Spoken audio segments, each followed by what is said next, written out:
बड़ा डॉन बताता है खुद को।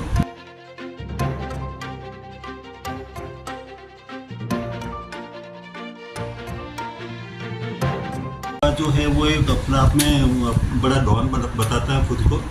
पहले कुका ने इसको परिवादी से पहले भी इस तरीके से एक डरा फुसला के 10,000 रुपये लिए थे, जो परिवादी ने किसी कारण से पुलिस को नहीं बताया था। अगर वो उसी समय बताया जाता उस व्यापारी द्वारा तो शायद इतनी बड़ी घटना भी नहीं हो पाती। और उसके बाद में जब कुका को लग गया कि डर रहा है, तो कुका ने एक ऐसा ही एक प्लान बनाया। कुका ने कहा कि तुम लोगों की फिरौती उठी है, तुम्हारा कोई मामला चल रहा है और मैं तुम्हें बचा सकता हूँ। उसने उस चारों लोगों के साथ में कहा कि ये मेरा दोस्त है, कैसे करके इसके पैसे कम करो, इसको मारना नहीं है। वो 40 लाख रुपए से 20 लाख की बात करता है। उसी के सहयोगी होते हैं, सहयोगी सारे मिल के गाड़ी में बैठ जाते हैं और इसको उसी समय पैसे व्यवस्था करने की बात करते हैं। ये डरा हुआ अपनी जान की नुकसान नहीं हो जाए, इसीलिए इसने अपने भाई को और बात करके कैसे पैसे की व्यवस्था करवाई और पैसा उनको लिया और उसको आगे छोड़ के वो लोग चले गए थे। चूँकि उसको घबराया हुआ था, पुलिस ने बड़ी ढंग से उसको सुरक्षा देके उसको पहले समझाइश करी, बात करी और उसने अपनी पूरी कहानी खोली। कहानी खोलने के बाद में एक बहुत अच्छी बात थी कि अब उसने कुछ चीज़ें जो थी वो रिकॉर्डेड भी थी उसके मोबाइल में, वो भी हमें दी, जिससे भी हमें काफ़ी लीड करने को मौका मिला।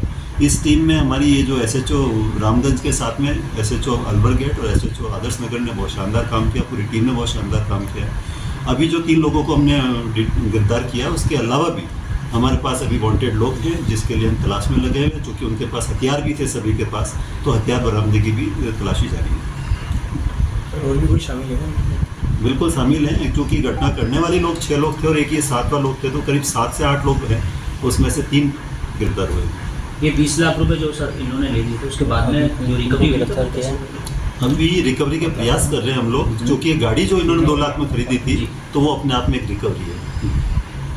सर, मोहकम सिंह का क्या रिश्तेदार है कुका, और मोहकम सिंह ने ही बोला बताया कि इस तरीके का एक लोग जो घटनाक्रम बताया जा रहा है, जिस प्रकार परिवादी ने जो कहानी बताई, उसमें भी यही था कि उसने ये कहा कि मोहकम सिंह ने दी है सुपारी, और एक कोई दूसरा भी इनके फैक्ट्री में कोई ज़मीन का विवाद चल रहा है, उसका नाम लिया गया और मोहकम सिंह का ये सगा भांजा है जी का।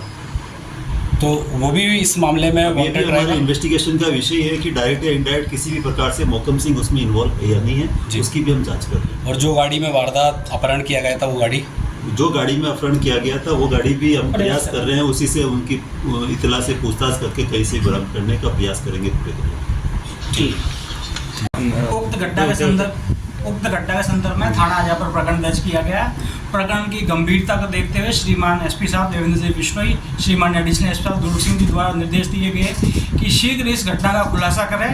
और कहीं व्यापारियों में भी इस बात को लेकर रोष था कि इतनी बड़ी घटना हुई है, जिस पर श्रीमान द्वारा CO साहब अन्य थाना अधिकारियों की एक टीम गठित की गई और टीम द्वारा अथक प्रयास करते हुए मुलजिम कुका और सलमान व उसके 2 अन्य सहयोगियों को गिरफ्तार किया गया, जिसमें एक का नाम साजन है व एक अन्य फिरोज़ है। जब ये चूँकि कुका शुरू से नामजद था, इस बारे में डिटेल ली गई, लेकिन ये चूँकि बड़ा ही शातिर अपराधी है और इसको अपने इलाके में कुका डॉन के नाम से भी जाना जाता है। उक्त संदर्भ में इसके बारे में जितनी भी डिटेल हमें मिल सकती थी वो सारी डिटेल हमने प्राप्त की, लेकिन चूंकि आजकल अपराधी शातिर हो गए, सारे मोबाइल वगैरह इन्होंने स्विच ऑफ कर रखे थे। फिर कहीं से हमारे थाना के स्टाफ द्वारा इनपुट प्राप्त करके ये पता किया है कि सब फिरोज़ एक लड़का है जो घटना में इसके उस दिन मौजूद नहीं था, लेकिन ये इसके साथ देखा गया है, जिस पर फिरोज़ को ट्रेस किया व उससे पूछताछ की। तो फिरोज़ द्वारा जब इसे पूछताछ की और तब ये बात सामने आई कि तीनों ही मुलजिमों को दस्तयाब किया गया और इनसे पूछताछ की, तो इन्होंने ये बात कही कि सब घटना कारित होने के बाद हम दिल्ली गए थे। दिल्ली से हमने जो 20 लाख की लूट थी, उसमें 4-5 मुलजिम थे, सब ने अपना पैसा अलग अलग बांट लिया था और कुका और साजन के पास जो पैसा आया था उसको ये वहाँ से दिल्ली चले गए। दिल्ली जाके इन्होंने एक सेकंड हैंड इटियोस कार खरीदी जो 2 लाख में इन्होंने खरीदी। और जब ये कुका और साजन वहाँ से दिल्ली से आ रहे थे, साथ में ये इनके फिरोज़ था। ये बात जब हमारी जानकारी में आई, जब इनको डिटेन किया गया और पूछताछ की, जब ये सारे तथ्य सामने आए, अब उस प्रकरण में 3 मुलजिमों को गिरफ्तार किया गया, अन्य मुलजिमान की भी गिरफ्तारी के प्रयास किए जा रहे हैं।